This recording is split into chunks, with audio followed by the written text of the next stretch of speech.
Assam Forest New Recruitment 2025 to 2026 নমস্কাৰ বন্ধু বান্ধৱীসকল পুনৰবাৰ স্বাগতম জনাইছো মোৰ ডিফেন্স মাইন ইউটিউব চেনেলটোলৈ আজি আপোনালোকলৈ লৈ আহিছো মই অন্য এটা বহুতেই ভাল খবৰ যিহেতু অসম চৰকাৰৰ বন বিভাগত বহুতো পদ মুকলি কৰা হৈছে এতিয়া আপোনালোকে এই পদবিলাক এপ্লাই কৰিবলৈ হলে আপোনালোকৰ বয়সৰ সময়সীমা কিমান এডুকেশ্যন কোৱালিফিকেশ্যন কিমান এপ্লিকেশ্যন ফিজ কিমান কাটিব লাগিব আপোনালোকে কিমান ৰানিং কৰিব লাগিব তাৰ লগতে আপোনালোকৰ সিলেকশ্যন প্ৰসেছ কি হ'ব সম্পূৰ্ণ তথ্য আপোনালোকে জানিবৰ কাৰণে ভিডিওটো স্কিপ নকৰিব ষ্টাৰ্টিংৰ পৰা এন্ডিংলৈ ভালদৰে চাই ল'ব আৰু যদিহে মোৰ চেনেললৈ নতুনকৈ আহিছে মোৰ চেনেলটো এবাৰ সাবস্ক্ৰাইব কৰি দিব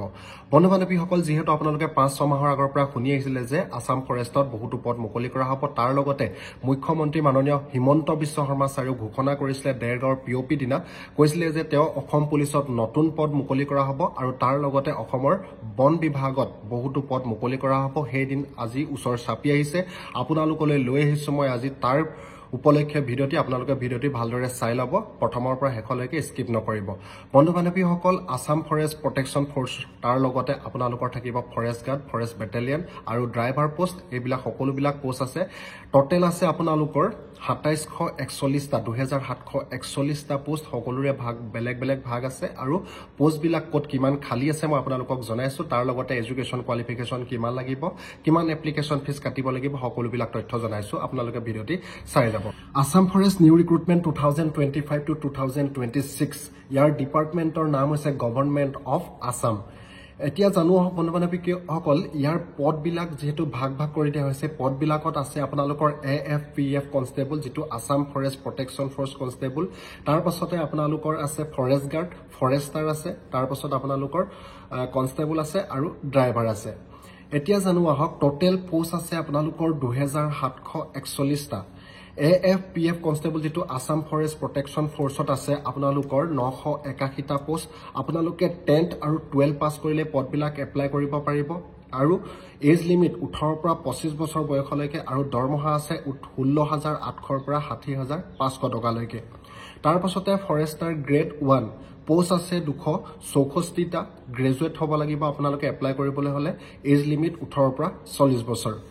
ফৰেষ্ট গাৰ্ডত আছে 1226টা পোষ্ট এডুকেশ্যন আছে 10 পাছ আৰু 12 পাছ আৰু 18 পৰা 40 বছৰ হলে পদবিলাক এপ্লাই কৰিব পাৰিব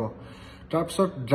ড্ৰাইভাৰ পোষ্টত আছে 142টা কোৱালিফিকেশ্যন 10 পাছ আৰু 12 পাছ তাৰ লগতে আপোনালোকৰ 4 হুইলাৰ লাইসেন্স লাগিব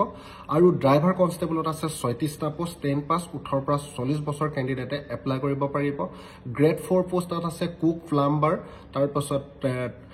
প্লাম্বাৰ আছে আৰু পিয়ন আছে যোগালী আছে সকলোবিলাক পদ আছে পদবিলাক এপ্লাই কৰিবলৈ হলে আপোনালোকৰ ক্লাছ 6 ৰ পৰা কেণ্ডিডেটে এপ্লাই কৰিব পাৰিব আৰু 18 পৰা 40 বছৰ বয়সলৈকে এপ্লাই কৰিব পাৰিব সিলেকশ্যন প্ৰসেছৰ ক্ষেত্ৰত কোন প্ৰথমে পিএইচডি পিএটি হ'ব ৰিটেন টেষ্ট হ'ব তাৰ পাছত অৰেল ভাইভা ভোজ হ'ব এপ্লিকেশ্যন ফিজ আটাইতকৈ ভাল খবৰ যে এপ্লিকেশ্যন ফিজ আপোনালোকৰ একেবাৰে ফ্ৰী কোনেও এপ্লিকেশ্যন ফিজ দিব নালাগে কেটেগৰাইজ সকলোৰে ফ্ৰী তাৰ পাছত এজ ৰিলেকশ্যন কেটেগৰাইজ এছচিৰ কাৰণে 5 বছৰ তাৰ পাছত এছটিৰ কাৰণেও 5 বছৰ আৰু ওবিচি এমওবিচিৰ কাৰণে 3 বছৰ বন্ধু বান্ধৱীসকল আপোনালোকৰ ৰেচ হ'ব যেটো আপোনালোকৰ ৰানিং হ'ব লৰাৰ কাৰণে হ'ব 3200 মিটাৰ 14 মিনিটত কমপ্লিট কৰিব লাগিব আৰু ছোৱালীসকলৰ কাৰণে 1600 মিটাৰ 8 মিনিটত কমপ্লিট কৰিব লাগিব যদি আপোনালোকে পদবিলাক এপ্লাই কৰিব বিচাৰে এপ্লাই কৰিবলৈ হলে যেতিয়া আপোনালোকৰ ডেট আহিব এতিয়ালৈকে কিয়নো ষ্টাৰ্টিং ডেট হোৱা নাই যেতিয়া হ'ব মই আপোনালোকৰ লিংক দিয়া আছে তথাপিও ডেছক্ৰিপশ্যনত আপোনালোকে লিংকটোত গৈ চেক কৰিব পাৰিব সম্পূৰ্ণ নটিফিকেশ্যন দিয়া আছে এটো যে আপোনালোকে ইনফৰমেশ্যনৰ কাৰণে পিডিএফ চেক কৰিব পাৰিব বন্ধু বান্ধৱীসকল ভিডিঅ'টি আজি মানে ভিডিঅ'টি যদি ভাল লাগে আপোনালোকে লাইক কমেন্ট শ্বেয়াৰ কৰিবলৈ নাপাহৰিব আৰু সকলোৰে সহায় হোৱাকৈ ভিডিঅ'টি আপোনালোকে শ্বেয়াৰ কৰি দিব যাতে সকলোৰে সহায় হয় বন্ধু বান্ধৱীসকল আজিলৈ ইমানেই জয় হিন্দ জয় ভাৰত বন্দে মাতৰম